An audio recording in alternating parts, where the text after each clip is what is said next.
Guys, welcome dito sa The Center. Ang reading nito ay for collective. For anyone who can resonate sa reading nito, this is a general and a collective reading. Your energy at this time.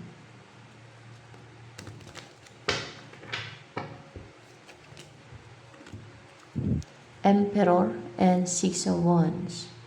Wow, matagumpay, victorious, or maybe in a public eye. Kung hindi ay victorious ka lang, natagumpay ka over the challenges and obstacles, or over your enemies, over your rivals, over rivalry. Ayan. You're stable now and secured. You are shielded, protected. Kung may nag-send sa'yo na arrows, hindi siya matutusok sa'yo. O lilihis siya. Tama ba? Basta hindi siya matutusok sa'yo. Tama. See? Yes. Pag may nagsuyo sa'yo, may nag-send sa'yo ng kung ano man, no? Na manipulation or arrows or negative arrows or anything that it could harm you, it could affect you and influence you or manipulate you. Hindi siya mapapasok sa'yo. Instead, pwedeng bumalik sa kanila or dadaplis lang siya. So, yan, ganon. Ano pa ang in-embody mo energy niya?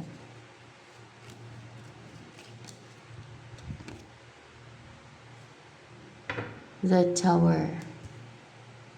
May nag-end. What's with the Tower here? May nag-end yung mga wini-wish ng mga tao sa'yo. Yun ang mga nag-end na mag-juggling ka. Na-destroy na yun yung mga wini-wish nila sa'yo. Nag-end na yun. Na-destroy na yun. Yan ang in-embody mo energy. May na-destroy sa'yo yung mga wishes ng mga tao na mag-juggling ka.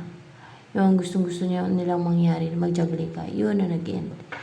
Yun na na-destroy sa'yo. Yung mga wishes ng mga tao na mag-juggling ka. O kukunti yung pera mo. Ano pa yung mga the Tower dito? Yung wish nila na parang you will act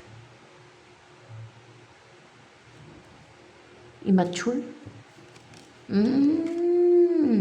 Tama. And you will act foolishly. Kanina ko ba yung narinig? Yung act foolishly and yung immature. Yung ganon. So, na-destroy na yun. Yung mga wishes nila na maging ganon ka. Maaring naging ganon ka din dahil sa winish nila yun sa'yo. Pero na-destroy na yun. Ibig sabihin, na-vanish yun sa pagkatao mo. Upright to. Yan, nagsasid na ma-vanish yan sa pagkatao mo.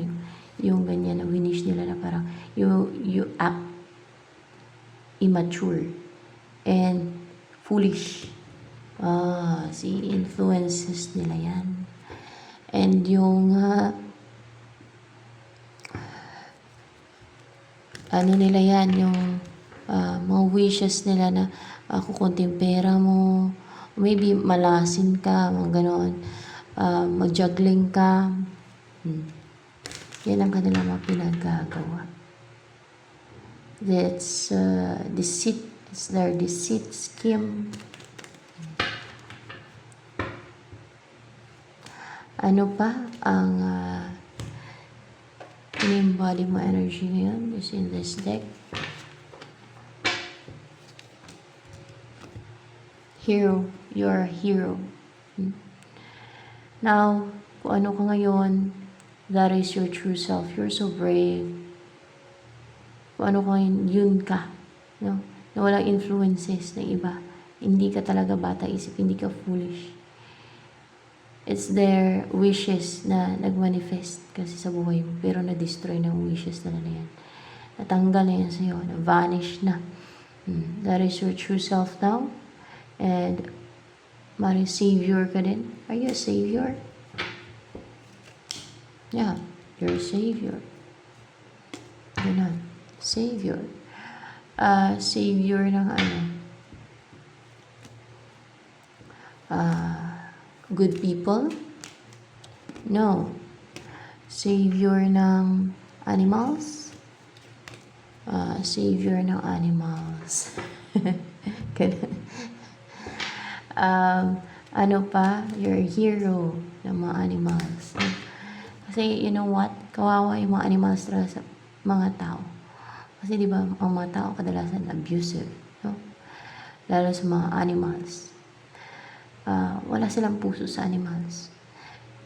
Pag nakita nila yung iba na tinatrato ng parang pamilya, parang tao din yung animals, sasabihin nila ay baliw daw. Yung tao na gano'n. Pero ang totoo sila yung, alam niyo, wala silang empathy, no, towards animals. They're very selfish and wala silang habag sa animals. And they will tell others na ganito ganyan ka. Yun ang gagawin ng mga ganong klase ng tao, mga toxic. Isisiraan ka sa iba, chismis ka, that's the sign of toxicity. They are toxic. Basta mga tao mahilig mag-chismis, siraan na yung iba. No? Yung ganon, gagawa ng kwento, no? Hindi naman totoo, ay it's a sign of toxic o evil person pa nga, no? Depende sa kung ano yung mga pinagkukwento nila, lalo na kung gumagawa na ng kwento, that's evil already, no? Na klase ng tao who will tell lies just to ruin the dignity of others.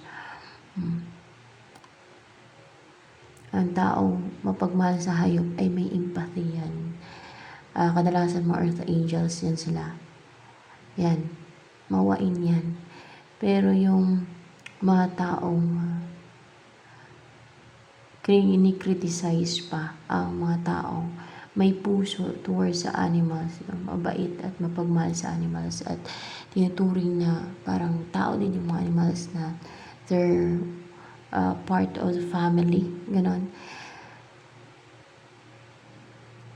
Ay mga ano yung mga tao na yun, yun ang mga fool, yun ang mga totoong fool, yun ang mga totoong mga crook, yun ang mga totoong mga walang puso, yun sila, mga manipulative, no? Through telling others, no, na ganito ganyan, yung pinagkukwentuhan niya ganon din, para bang kulang sa pag-intindi, kulang sa knowledge, walang wisdom, no? Ang alam din ay kafulishan, ay nagkakaintindihan sila na ang tawag na doon sa ganun na tinatrato ang animals na parang tao din, family, no? Ay baliw daw. Pero ang totoo silang baliw.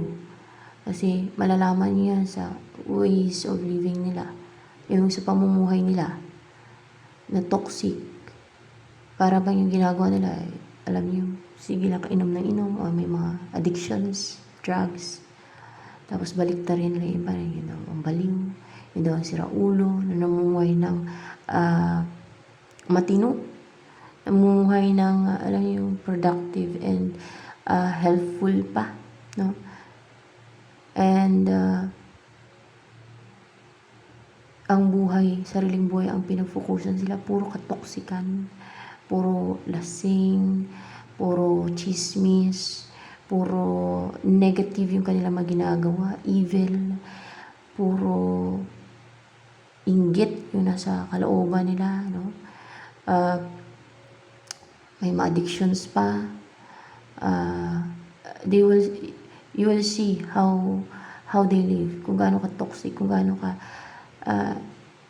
sa pamumuhay nila, no?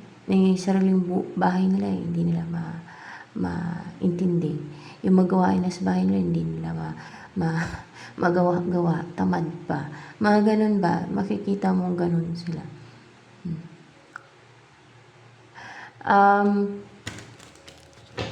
Hindi naman sa kanya-criticize ko, I'm just telling the truth, no?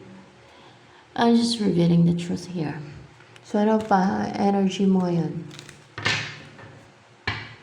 Yung mag-pretend sila na matino sila. Na pag kinwento ko sa iba na ganito ganyan ka, gagawin ka ng kwento. na ginagawan ka pa ng deceit ng mga yan. Eh, ang tingin nila magmukha silang matino. Pero makikita naman sa kanilang buhay na kung gaano sila ka siraulo, kung gaano sila ka toxic ng kanilang pamumuhay. Ganon. Kung gaano sila ka, alam yung parang pariwara, parang kahit sa gawain sa bahay na tatamad pa. Mga ganon. Tapos, yung hindi nga maintindi yung sariling buhay nila, puro pa sila mga bisyo, addictions, mga ganyan. Mga, basta napaka-toxic na kanilang buhay. No?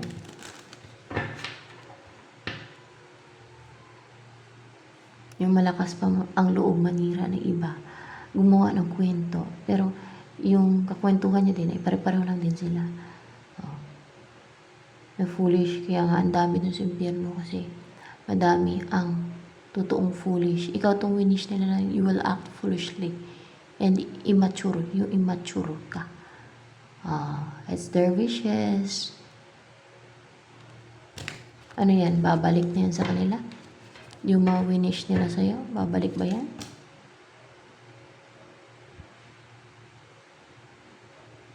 Mukhang hindi. Hindi babalik sa kanila. Hindi babalik sa kanila. Pero makakarma yan sila. May hatol yan sa kanila afterlife. Sa mga salbahe na yan. Ano pa ang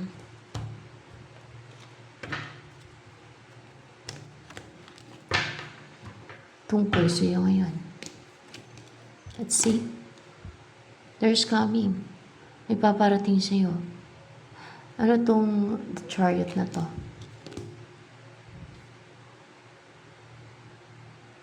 The high priest, upright in the high priest. In reverse, may pasugod, may paparating. Si the high priest bang paparating sa iyo, pasugod sa iyo? Siya nga, may offer to si the high priest. May susuyo, may offer, may sisend, ganon. High priest in reverse, unorthodox. Parang gusto niya i-shortcut ba?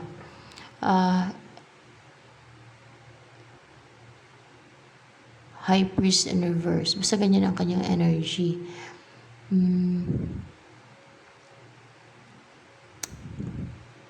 Na hindi siya sumusunod sa pwedeng yung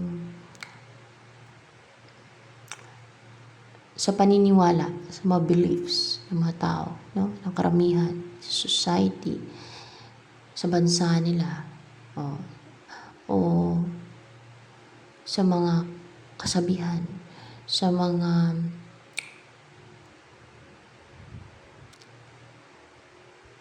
common na pinaniniwalaan ng mga tao, sa mga sinusunod ng mga tao. Kaya, unorthodox siya di ba? So, ano pa? Ang tungkol dito kay high priest in reverse na yan. May nag-oppose sa kanya sa pagsuyo sa'yo. May gustong humarang, may humaharang. Ayan, may humaharang sa kanya. Gusto siyang dominahin. Hinarangan siya na kausapin ka, na makipag-communicate sa'yo. Ay, di yung mga inggitira sa buhay niyo. Alangan sino pa ba? No? Kundi mga taong toxic, evil, ano yan, sinusuyo nila ng gamit yung orasyon. Yan ang kanilang ginagawa. Sinusuyo nila gamit ang orasyon para pag binubuhusan nila ito ng negativity, orasyon. Sinusuyo nila gamit yung orasyon. Huwag mong si person mo, ganon. Huwag mong kausapin, ganon. Parang hinaharangan nila, hinadlangan nila, pinipigilan nila yung gamit yung mga orasyon nila. Ayan. Pero, saan ang punta nila? Afterlife, impyerno? Hindi. Saan mahatulan daw yan sila? Saan sila mapupunta yung mga nanunuyo na yan sa personal orasyon? Sa abyss? sa abyss. Malala sa abyss, sadis. Sa abyss. Ayan. Hindi nila alam sa abyss sila mapupunta. Kasi mga hangal yung mga yan. Para sa kanila, tama yan. Yung ginagawa nila. Ay baka yung mga ginagawa ng mga yan, puro katoksikan. Baka naluto na yung utak nila ng mga alak, bisyo, at addictions. At puno na ng inggit, kumbaga, pati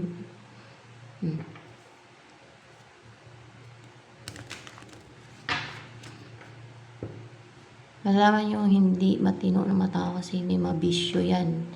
Hindi nila matanggal-tanggal yung mabisyo nila. May mga demonyo pati yan. Sa katawan may mabisyo na yan, may addictions. Yan ang sign na may mga demonyo yan sa katawan. At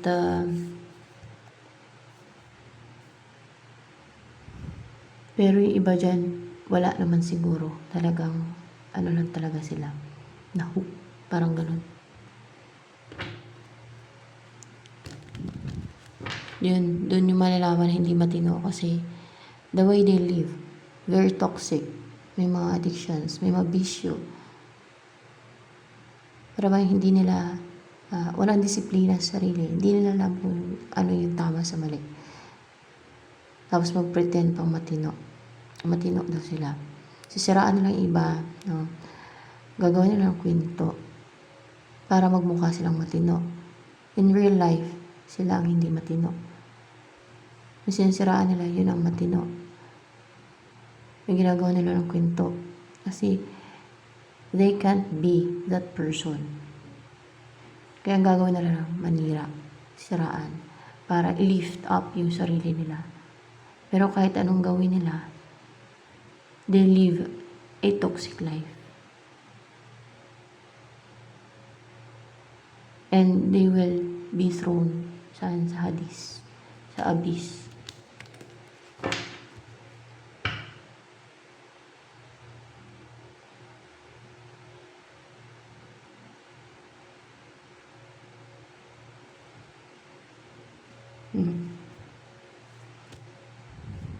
Sino magtatapon sa kanila dyan sa abyss?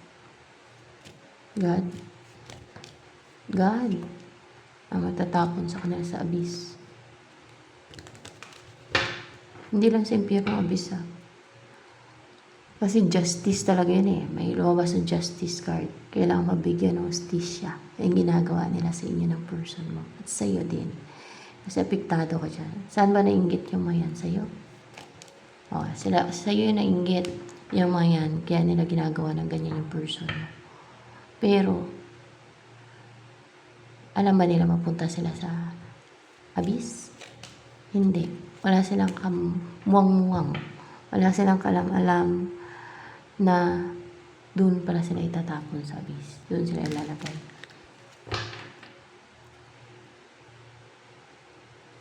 O kaya nga madami doon sa impyerno. Pero sa abyss, madami ba ang nasa abyss din? Madami din ang nasa abyss daw. See? Mas malala daw dun Kasi kailangan ng justice. Sa batas ng tao, hindi nabibigyan ng hustisya, ng sapat na hustisya, yung mga ginagawa na kaivilan, deceit, scheme, evil ng iba.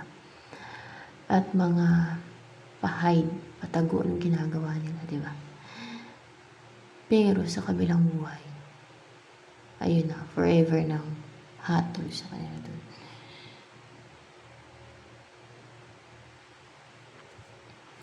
Message for you. Sino nag-guide nito ngayon? Actually, nagpag-guide ako kay Goddess Sophia. Si Goddess Sophia ba? Nag-guide? Upright ba yan? Alam mo, fright ba to? Sa kanya ako nagpag-guide Kumunik ako kay Goddess Sophia Oo. si Goddess Sophia. Um, it's weird, no? Para sa mga walang alam sa spirit, sa mga ganyan. Because, kakaiba talaga to, mga readings ko dito.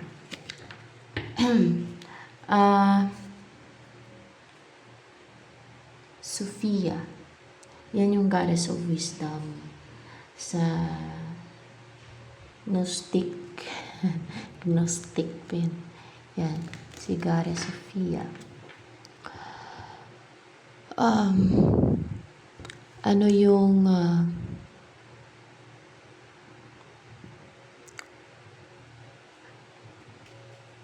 feelings ng person mo na to sa'yo? Dapat huwag siya magpadala sa mga sinusuyo sa kanya, sa mga ginagawang spell. Dapat maging aware na siya na, ay, gawa to ng iba. Kung bakit nakaramdaman ko ng fear o nag-hold back ko na yung message ng person ko. Ganon. Dapat maging aware na siya na ganon. Dapat maging ganon na siya na, ay, itong naramdaman ko, itong iniisip mo, yung negative. Sinuyo ng iba to. Sinent nila to na orasyon sa akin. Dapat ganon siya. Para hindi kayo mahadlang, hindi kayo mapigilan. Through that, napipigilan siya. Yan ang kanilang scheme, deceit eh. Pero yun nga lang, abis na mapupunta nila.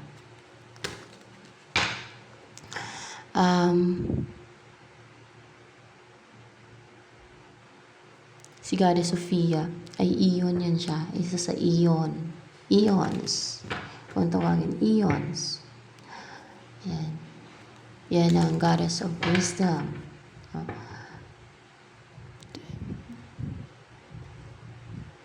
Search yun na lang.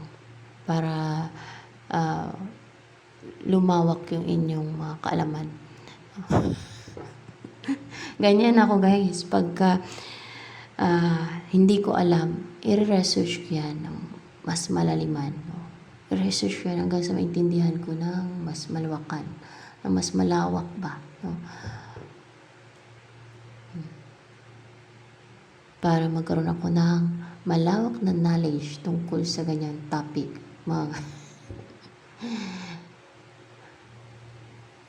I find it interesting.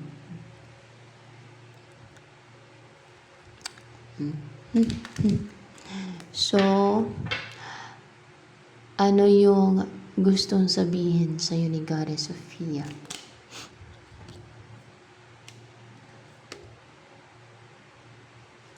May mga gumagawa ng deceit scheme para hindi ka mag-grow. Para mahinto yung pag-grow mo. O maybe para mahinto o matigil o hindi makapag-offer itong person mo na to ng offer na gusto niya i-offer sa'yo. Oh, ayan. Ano naman ang message pa sa'yo ni Goddess Sophia? You will be together ng person mo.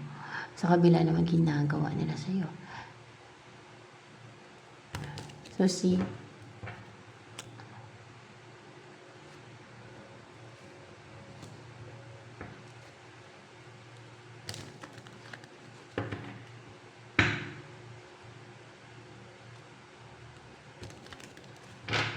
Ayan.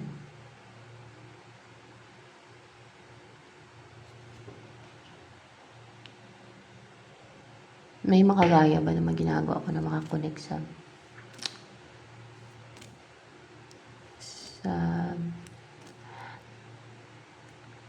kina Goddess Sophia? Wala. Wala daw. Kasi nga,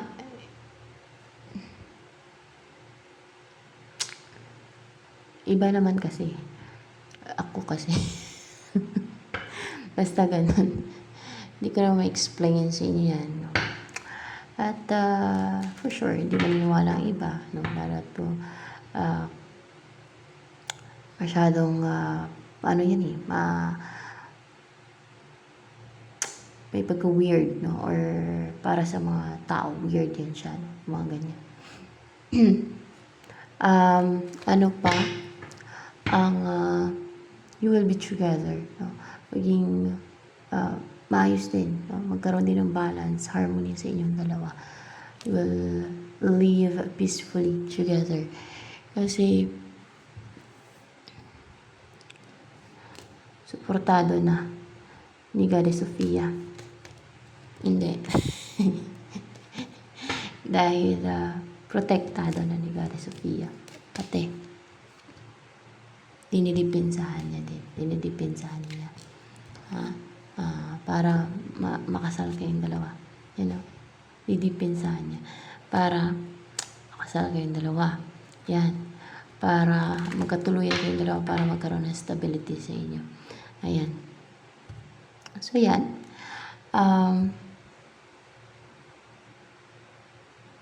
Message for you.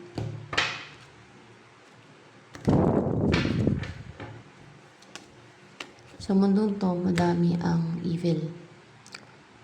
Winter, the answers to your prayers and affirmations are fully realized in the winter months. Sa Armageddon, masasama ba si Goddess Sophia? Hindi siya sasama. Hindi siya sasama. Si Goddess Barbelo lang. Si Goddess Barbelo lang. Yan ang mga kasama ng Jesus Christ at ang mga angels. So good dito. Si Goddess Barbelo at Jesus Christ. Ayan. At ang mga anghel. Kasi nga, lilipulin yung mga evil. Kasama na yung mga taong evil. Lahat ng kampo ng kadiliman. Ayan. By the way,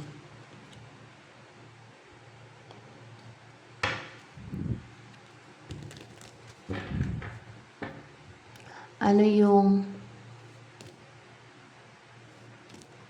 hinihiling mo magagrant? King of Pentacles, upright ng King of Pentacles, in reverse. Ano tong King of Pentacles in reverse? Ay, someone fake empress. Ano ba to? Tao ba tong King of Pentacles na to? Hindi siya tao. Elemento. Elemento siya. Ano ang wish mo mag-grant siya na maging unstable siya? Na babalik sa kanya yung mga ginawa niya sa'yo. Babalik sa kanya yung mga atake niya na ginawa sa'yo. Ano yan siya? Elemento. Fake empress. Yan. Bakit inatake ka ni King of Pentacles in reverse na yan? May gusto sa'yo? Parang palang pa to. Upright ba yan? May gusto daw sa'yo. Ayaw niya ding magkatuluyan kayo nung isa na yan. Kaya inaatake ka niya. Gusto niya hadlangan. Gusto niyang pigilan. You know, kahit may elemento yan, covetous sila. Possessive, no? Pag magustuhan nila yung isang tao.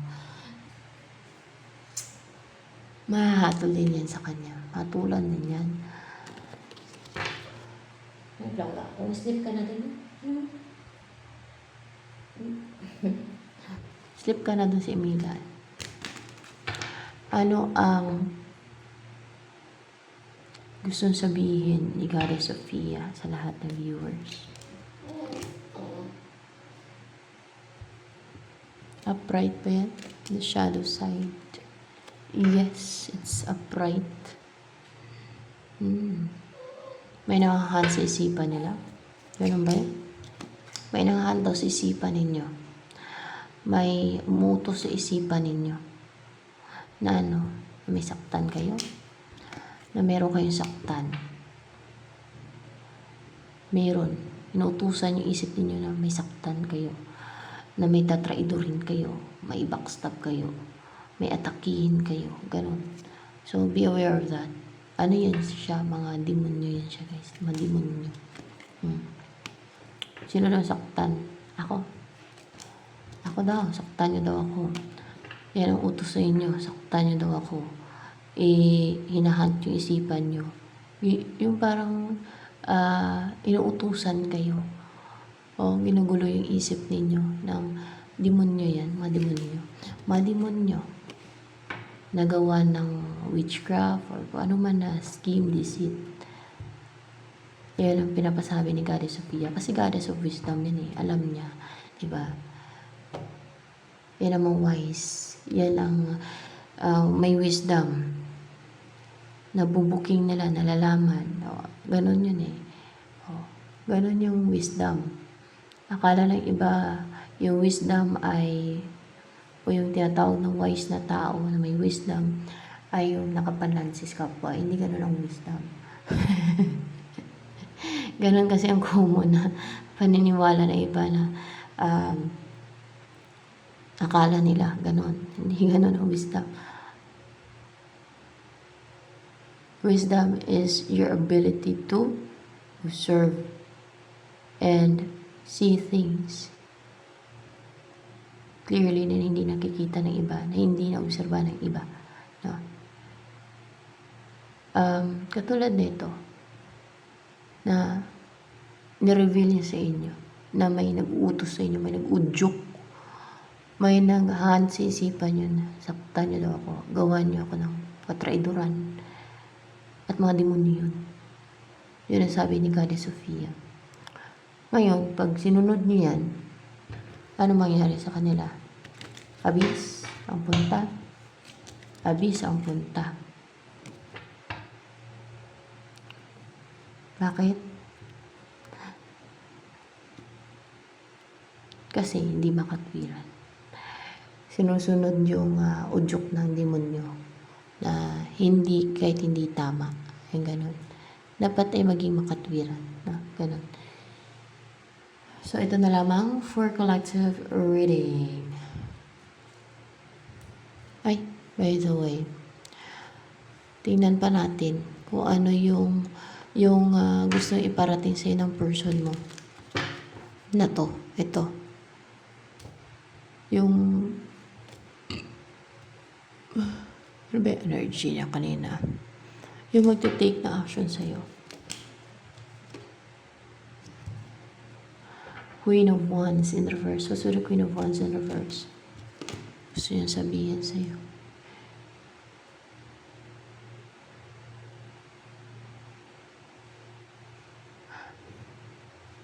Kulang ka daw sa confidence. Kulang ka daw sa confidence. Dapat ay mag-ano ka, maging confident at magtiwala sa sarili mo. Magtiwala ka daw sa sarili mo. At ano pa ang naisiparating sa iyo ng person na to na magte-take na action sa iyo. Work hard to build your confidence. Babasa yan eh. Para maging active ka, confident. Kasi sinisindan ka kasi niya ng mga energies ng iba, bad energies nila, influences, wini-wish nila na maging maging mahihain, maging shy, na walang ka ng confidence. May ginagawa yan silang masking, deceit, witchcraft, sinusuyo nila sa'yo gamit yung orasyon na huwag ka nang maging confident, na maging mahihain ka. Gawa nila yan. Kasi mga evil yan sila. Pero tingnan nyo naman at sa abyss mapupunta ang mga yan. So ito na lamang guys for collective reading.